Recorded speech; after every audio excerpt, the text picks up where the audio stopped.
Yo, what's going on, guys? It's Houston Sports Talk back into the video day. And today, the Houston Rockets, or last night, the Rockets beat the Cleveland Cavaliers 135 to 131.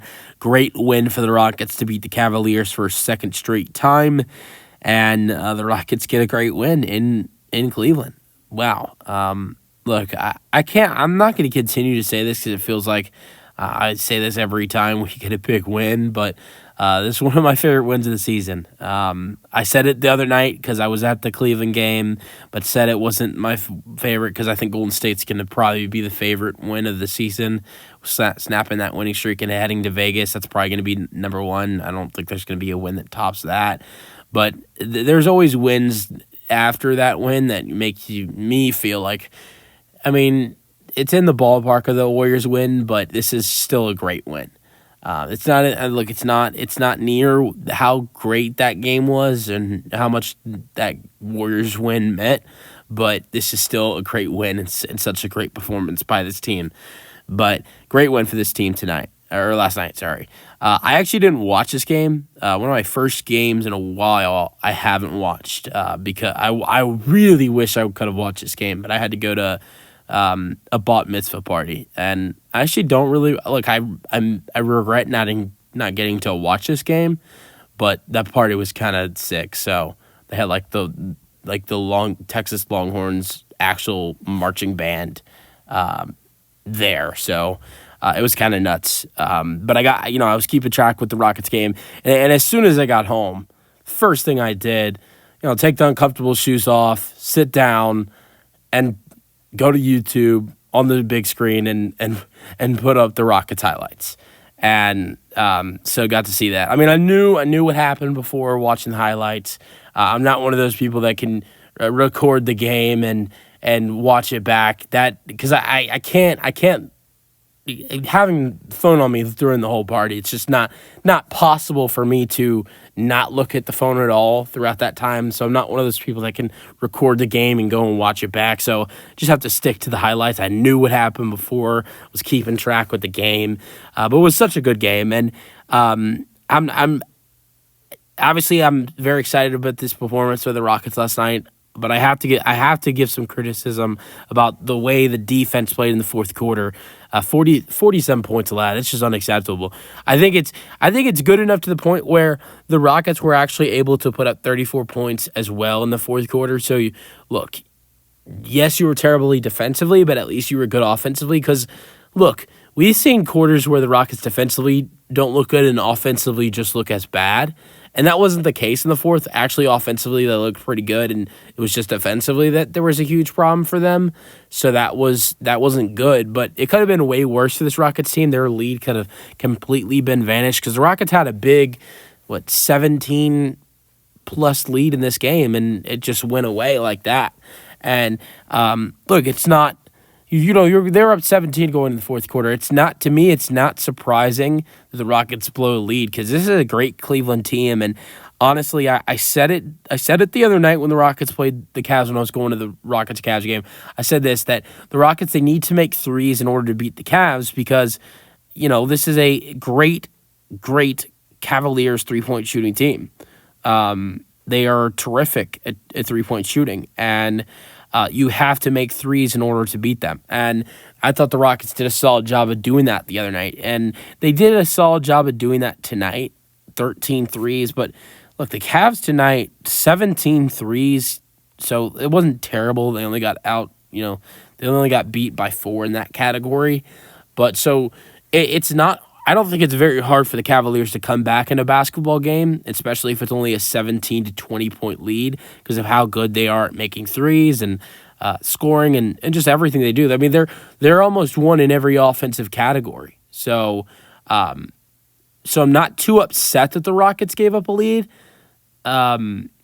just because the fact that they're facing such a great team. Like, if this happened against a team that the Rockets should not let come back in a game, because there have been games this year that the Rockets led a team back in a game that they had a very comfortable lead, and all of a sudden it's a close game again, and you're thinking, okay, we're so much better than this team, we should have kept this a blowout, and this should not be a close game right now. We should still be kicking their butts. There have been so many times like that this year. But this game, it's like they're playing the Cavs. This is a team that's better than them on paper. And record-wise. So I'm not too upset about them blowing a lead. I just wish they played better defense in the fourth quarter. But at the same time, I think this team's lucky that they were good offensively. Because, I mean, it's not often that this Rockets team has 30-plus points in every quarter they play. 33 in the first, 35 in the second, 33 in the third, 34 in the fourth. And a big reason for all that tonight, look, I mean, almost every starter was in, every starter was in double figures, and almost every starter had 20 points or more. But the big thing was Amen Thompson tonight, and we're going to go over him because he was huge. 23 points, 14 rebounds, 10 assists, 1 steal, 2 blocks. I want to go back to the Miami Heat game, Rockets a couple weeks ago, to start off the new year. Loss to the Miami Heat. It was a really tough loss to the Rockets to start off the year of 2025. It was one of their first games of 2025 with a loss, and it was really tough for this Rockets team to lose because, everybody got ejected at the end of the game. That was brutal, and Amen Thompson was a part of the ejection and got into it with Tyler Hero, and you're probably wondering, why is he talking about this? Because Amen Thompson did some terrible things at the end of that game, started some altercations with the Heat, and I'm not mad. I'm not trying to go back to that. But what happened after that was a 2-game suspension for Amen Thompson. And we saw Amen Thompson miss the 2 games. It was, I believe, he missed 2 games against the Celtics and the Mavericks, if I'm correct. And the Rockets beat the Mavericks and lost to the Celtics in those 2 games. And then he came back. And over the last 9 games since coming back, unfortunately, during that suspension for Amen Thompson, Jabari Smith Jr. got banged up pretty badly. And fractured his hand. So when Amen Thompson came back, he actually got a reward from coming back from suspension and got to start. And his numbers since being a starter are incredible. I mean, it gives me flashbacks to PJ Tucker, but like a better version of PJ Tucker. Like in the middle of the season for the Rockets in the 2017-18 season when Ryan Anderson got hurt. And PJ Tucker becomes a starter, and he starts playing amazing basketball. And the next thing you know, and even though Ryan Anderson is healthy, PJ Tucker is playing so good for the Rockets. They're going to keep him in the starting lineup, and he was a big part of that Rockets team. Was big at corner threes. I think Amen Thompson is. I'm not going to compare him to PJ Tucker because I think Amen Thompson is way better than PJ Tucker was for this Rockets team, even though PJ was great. But it's just the story of how Amen Thompson's role. Big role of this team started. Reminds me of PJ Tucker. And what has he done as a starter? He's averaged 18-12 with over 4 assists per game, 2 steals per game, and over 1 block per game as a starter. And I think one of my favorite things about Amen Thompson is that, for instance, tonight, he gives you 41 minutes. There have been so many games.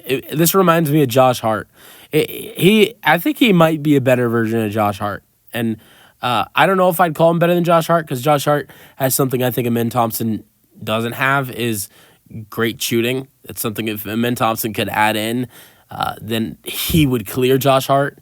But I think he just reminds me of Josh Hart because of how good he is with scoring, rebounding, and facilitating like Josh Hart is and has been doing for the Knicks. But also, he can go out there, Amen Thompson can, just like Josh Hart can, and give you 48 minutes. We haven't seen Amen Thompson do that, but multiple times throughout the last 9 games where he's been starting has he played 40 or 41 minutes. And tonight was another night where he played 41 minutes, and it's nowhere near what the other starters are playing. Jalen played 36. Fred played 38. Şengün played 33. So did Dylan with 33. So he's playing way more than the starters, and I think that's one of the biggest things that reminds me of him, of Josh Hart, is the fact that he goes out there and he can really almost play the full basketball game if you need him to.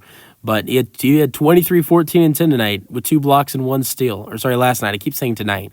But a great game for Amen Thompson. And I think he's the future of this Rockets team.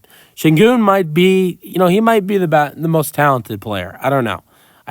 Sometimes I really can't tell who's going to be more talented, whether it's Amen Thompson or Alperen Şengün. But I think the builder of this team, the guy who will be the connector for everybody being great, will be Amen Thompson. And I really think that he has shown he's a big reason why everybody's going to be great. Like both, we have not seen Jalen Green and Alperen Şengün play both this amount of good basketball together. Like this. I mean, like Jalen had 26 tonight. Şengün at the same time had 26 and 8. Now, sure, over the last couple of years, we've seen games like this where Jalen and Şengün both have good games. But I think we've seen way more good games for both Jalen and Alp in the same game since Amen Thompson has been starting. And I think Amen Thompson has made Jalen Green and Alperen Şengün better players, and he's made, I think, probably Jalen and Şengün's chemistry a little bit better.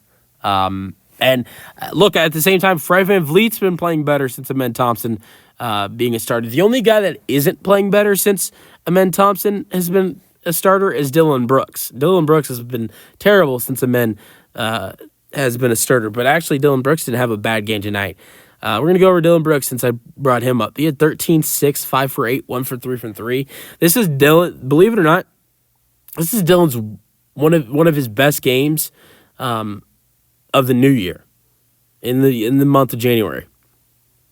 Outside of the Portland game, he had a great game in Portland.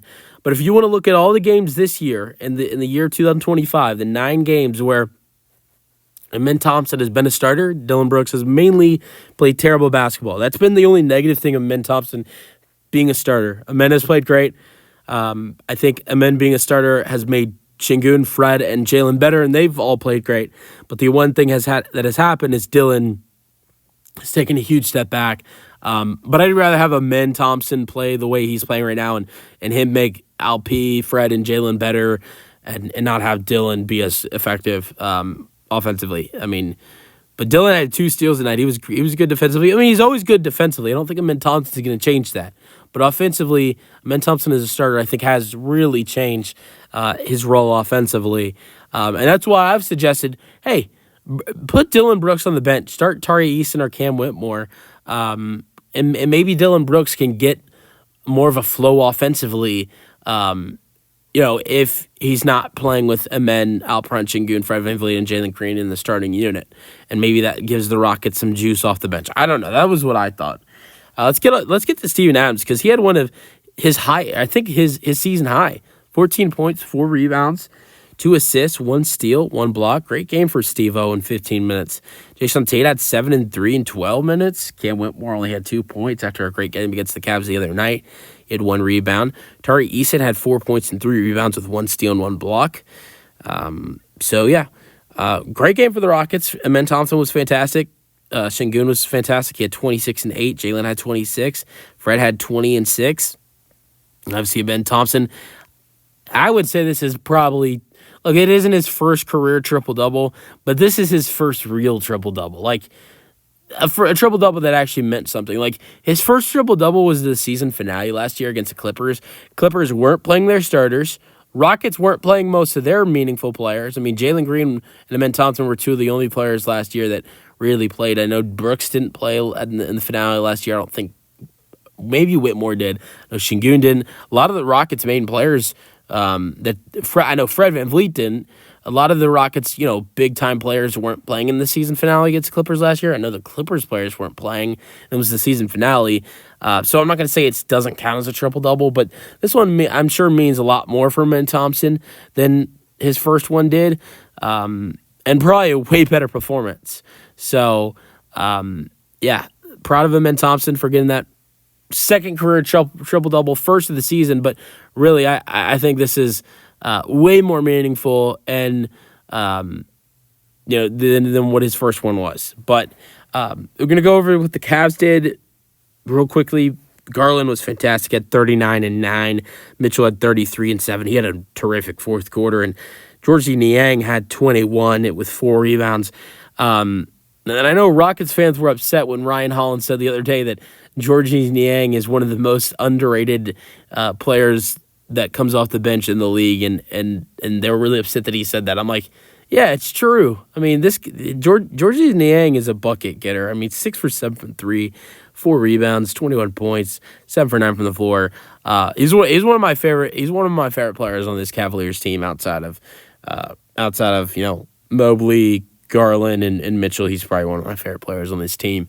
So, but yeah, and I'm glad the Rockets are 2-0 against this Cavaliers team. And honestly, Cavaliers fans, if you're still watching or still listening, what are you guys going to say now? I'm not trying to sound like Jason Tatum here, but, I mean, the big thing I heard when the Rockets won the other night, 109-108, was, oh, we didn't have Mobley, no Karis LeVert. Well, I'll give you guys that y'all didn't have Karis LeVert again tonight. But the big deal is that, the Rockets beat a team that was better than them, and they didn't have Jabari Smith Jr., who is a starter and has been a really solid player for them this year. I'm not going to say he's as valuable as Mobley is, but he's a big player, and he would have been big for the Rockets in that Cavaliers game. So the Rockets were also missing Jabari, and we beat them. But Mobley's on the floor tonight again. He didn't have the best game at 7 and 8 with 2 blocks. Shot 3 for 8 in 29 minutes, but Jabari didn't play. Mobley did play, and the Rockets, were dominating Cleveland for most of this game and won by 4. So, what's the excuses now, Cavs fans? 3 straight losses for Cleveland. It's the first time that's happened this season. I don't want to see Cleveland lose anymore after the rest of this season. I mean, I'm fine that they lost these 2 games against us.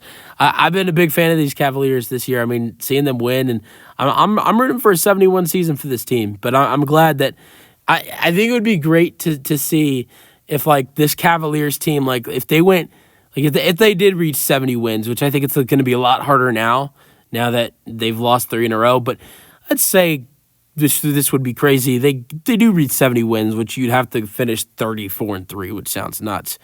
Can you imagine if this Cavaliers team finished 70-12, and 2 of those losses came by this Houston Rockets team? As a Rockets fan, that definitely makes me feel very proud of this team.